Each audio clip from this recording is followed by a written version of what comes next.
I hope you are all doing well.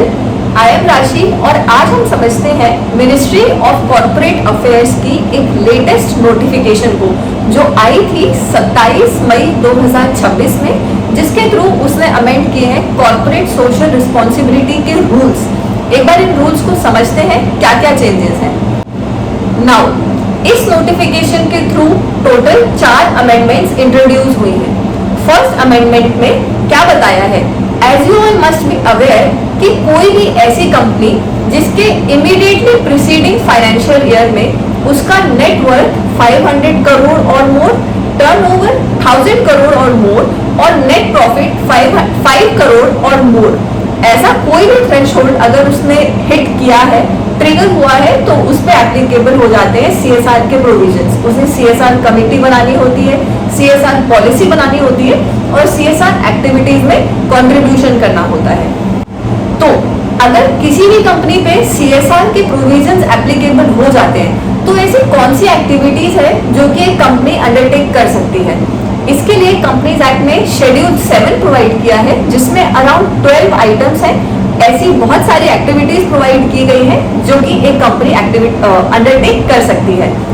इस notification के through उस शेड्यूल 7 में एक 13th आइटम ऐड किया गया है, जिसका डिस्क्रिप्शन है zero coupon zero principal instruments on social stock exchange. तो आइए एक बार थोड़ा सा समझते हैं zero coupon zero principal instruments को भी और सोशल स्टॉक एक्सचेंज को भी। So zero coupon zero principal instruments means कोई भी ऐसे इंस्ट्रूमेंट्स जो कि इशू करे हैं किसी भी नॉट फॉर प्रॉफिट ऑर्गेनाइजेशन में, ऐसी नॉट फॉर प्रॉफिट ऑर्गेनाइजेशन जो कि रजिस्टर्ड है on the social stock exchange. Now social stock exchange का मतलब होता है जैसे for example national stock exchange है या बॉम्बे स्टॉक एक्सचेंज है, ऐसे किसी भी एक्सचेंज पर ऐसा कोई भी सेगमेंट जिसमें सारी ऐसी कंपनीज हैं जो कि किसी सोशल ऑब्जेक्ट के लिए, चैरिटेबल ऑब्जेक्ट के लिए काम करती हैं, तो उस एक्सचेंज के उस सेगमेंट को बोलते हैं social stock exchange. Now let us understand the meaning of not for profit organisation. इसका मतलब इन जनरल सबको पता ही होता है, लेकिन सीएसआर के पॉइंट ऑफ व्यू से इस नोटिफिकेशन के थ्रू ये डेफिनेशन को रिसेंटली ऐड किया गया है। रूल 2 जो कि अगेन डेफिनेशन क्लॉज होता है, उसका क्लॉज HA क्रिएट हुआ है जिसमें नॉट फॉर प्रॉफिट ऑर्गेनाइजेशन को डिफाइन किया गया है। So as per this clause not for profit organisation has the same meaning as mentioned in clause E of regulation 292A of SEBI issue of capital and disclosure requirements regulations 2018 means not for profit organization की definition हमें simply pick up करनी है ICDR SEBI ICDR regulation की regulation 292A के clause E से। तो उस clause में क्या mentioned है कि what is a not for profit organization। उस क्लॉज के अकॉर्डिंग कोई भी ऐसा ट्रस्ट जो कि रजिस्टर्ड है under the Indian trust act, कोई भी ऐसी charitable society which is registered under the societies registration act, या कोई भी ऐसी company which is registered under section 8 of the companies act 2013, कोई भी ऐसी एंटिटी हम हमेशा कैटेगराइज करेंगे under the not for profit organisation. तो अगर zero coupon zero principal instruments को एक बहुत सिंपल लेमैन लैंग्वेज में समझे तो इसका मतलब ऐसे इंस्ट्रूमेंट्स जिसपे आपको कोई भी कूपन यानी इंटरेस्ट नहीं मिलेगा और प्रिंसिपल अमाउंट जो आपने इन्वेस्ट किया है वो भी आपको रिटर्न नहीं होगा ऑन मैच्योरिटी, ऐसे इंस्ट्रूमेंट्स को बोलते हैं zero coupon zero principal instruments. और इसलिए गवर्नमेंट ने ये इंस्ट्रूमेंट्स इंट्रोड्यूस किए हैं in the schedule 7 of the companies act. Now let us understand the last change that has been introduced by this notification. तो गवर्नमेंट ने एक नया रूल इंट्रोड्यूस किया है in the CSR rules, that is rule 4A, corporate social responsibility implementation through zero coupon zero principal instruments. Means अगर कोई भी company किसी ऐसे इंस्ट्रूमेंट्स में इन्वेस्ट करती है तो उसकी क्या क्या कंप्लायंस ऑब्लिगेशन है, क्या क्या लिमिट्स रहेगी एक्सेट्रा। सो सब रूल 1 सिंपली बात करता है कि अगर कोई कंपनी चाहे तो ऐसे किन्हीं भी इंस्ट्रूमेंट्स में इन्वेस्ट कर सकती है, लेकिन उसका एक प्रोवाइजो है जिसके थ्रू लिमिट प्रिस्क्राइब है कि मैक्सिमम अमाउंट आप कितना इन्वेस्ट कर सकते हो। सो दैट लिमिट इज कि कंपनी की जो भी CSR एक्सपेंडिचर की ऑब्लिगेशन है एक फाइनेंशियल ईयर में, उसका अप टू 10% ही वो ऐसे किसी भी इंस्ट्रूमेंट में इन्वेस्ट कर सकती है। नाउ द सेकेंड सब रूल ऑफ रूल 4A ये बताता है इम्पैक्ट असेसमेंट के बारे में।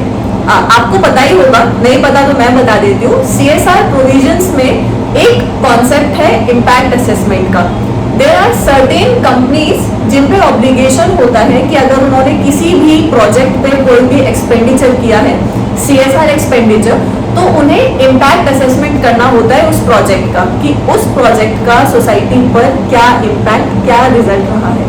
लेकिन प्रेजेंट केस में कंपनी ऐसे किसी भी इम्पैक्ट असेसमेंट की ऑब्लिगेशन से एग्जेम्प्टेड है। एक बार एग्जांपल से समझते हैं। फॉर एग्जांपल मैं एक कंपनी हूँ ABC लिमिटेड, मैंने ऐसी किसी भी नॉट फॉर प्रॉफिट ऑर्गेनाइजेशन के इंस्ट्रूमेंट्स में इन्वेस्ट किया और उस कंपनी ने कोई भी प्रोजेक्ट अंडरटेक किया जिसमें उन्होंने वो वाले फंड्स लगाए। तो अब मुझे as a company, as an investor उस प्रोजेक्ट का इम्पैक्ट असेसमेंट करवाने की रिक्वायरमेंट नहीं है। मैं एक्सप्लिसिटली एग्जेम्प्टेड हूँ ऐसी किसी भी रिक्वायरमेंट से। फर्दर सब रूल 3 बात करता है ऐसे नॉट फॉर प्रॉफिट ऑर्गेनाइजेशंस के बारे में जिन्होंने कि ऐसे इंस्ट्रूमेंट्स को इशू किया है। उनकी प्राइमरीली 2 ऑब्लिगेशंस है। सबसे पहले जिस डेट पर उन्होंने वो इंस्ट्रूमेंट्स इशू करे हैं उससे सक्सीडिंग 3 फाइनेंशियल ईयर्स के अंदर उन्हें कोई भी ऐसा सोशल प्रोजेक्ट अंडरटेक कर लेना है, कमेंस कर लेना है।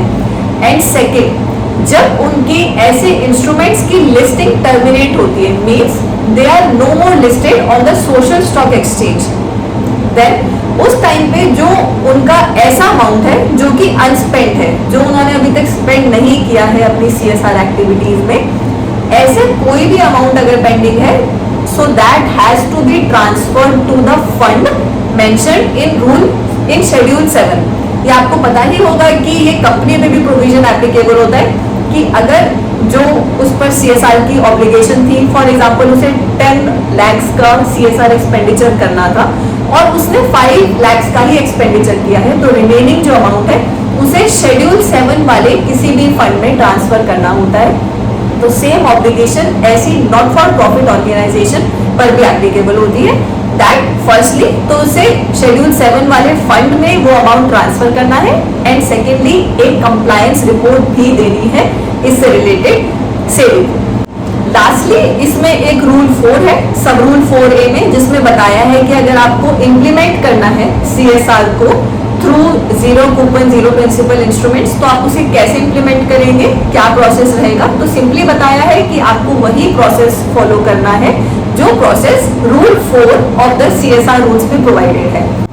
So I hope that you understood the entire amendment, पूरी नोटिफिकेशन। कुछ भी अगर आपके इससे रिलेटेड डाउट्स है, क्वेरी है, please feel free to ask out and stay connected. Thank you so much.